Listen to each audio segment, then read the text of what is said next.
ഇറാനെ ആക്രമിക്കാൻ ഇസ്രയേലിനൊപ്പം നേരിട്ട് കളത്തിലിറങ്ങിയ അമേരിക്കയും ഇറാനിലെ 3 ആണവ കേന്ദ്രങ്ങളിലാണ് മാരക പ്രഹരശേഷിയുള്ള ബങ്കർ ബസ്റ്റർ ബോംബുകളുമായി അമേരിക്ക ആക്രമണം നടത്തിയത്. തിരിച്ചടിക്ക് മുതിർന്നാൽ ശക്തമായ പ്രത്യാഘാതം നേരിടേണ്ടി വരുമെന്നാണ് ഇറാന് അമേരിക്കൻ പ്രസിഡന്റ് ഡൊണാൾഡ് ട്രംപിന്റെ മുന്നറിയിപ്പ്. ആക്രമണത്തിൽ നഷ്ടം സംഭവിച്ചിട്ടില്ലെന്നും ആണവ ചോർച്ചയില്ല എന്നുമാണ് ഇറാന്റെ പ്രതികരണം.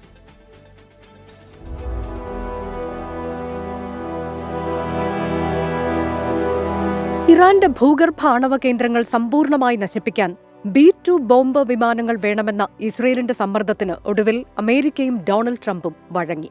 ഇന്ത്യൻ സമയം പുലർച്ചെ 4 മണിക്ക് ഇറാനിലെ ഫോർദോ, നഥാൻസ്, ഇസ്ഫഹാൻ എന്നീ ആണവ കേന്ദ്രങ്ങളാണ് ആക്രമിക്കപ്പെട്ടത്.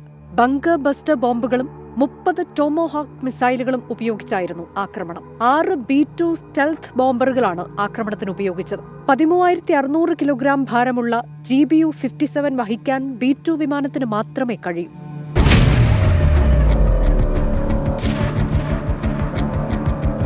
വൈറ്റ് ഹൌസിലെ സിറ്റുവേഷൻ റൂമിലിരുന്ന് ഡൊണാൾഡ് ട്രംപ് സൈനിക നടപടി തത്സമയം വിലയിരുത്തി. അതിശയകരമായ സൈനിക വിജയം എന്നായിരുന്നു ഡൊണാൾഡ് ട്രംപിന്റെ വിശദീകരണം.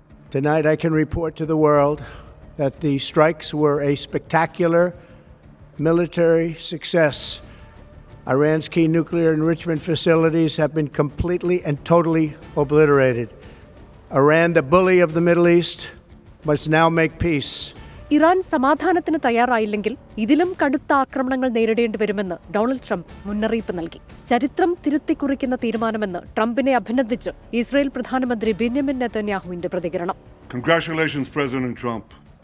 Your bold decision to target Iran's nuclear facilities with the awesome and righteous might of the United States will change history. ആക്രമണത്തിൽ നഷ്ടം സംഭവിച്ചിട്ടില്ലെന്നും ആണവ പദ്ധതി തുടരും എന്നുമാണ് ഇറാന്റെ മറുപടി. ആണവ ചോർച്ചയില്ല എന്ന് ഇറാൻ ആണവ ഏജൻസിയും പ്രതികരിച്ചു. അമേരിക്കയുടേത് അന്താരാഷ്ട്ര നിയമങ്ങളുടെ ലംഘനമാണെന്നും കനത്ത തിരിച്ചടി നൽകുമെന്നുമാണ് ഇറാൻ വിദേശകാര്യമന്ത്രി അബ്ബാസ് അരാക്ചിയുടെ പ്രതികരണം. UN രക്ഷാസമിതി ഉടൻ ചേരണമെന്നും അമേരിക്കൻ ആക്രമണത്തെ അപലപിക്കണമെന്നും ഇറാൻ ആവശ്യപ്പെട്ടിട്ടുണ്ട്. International desk 24.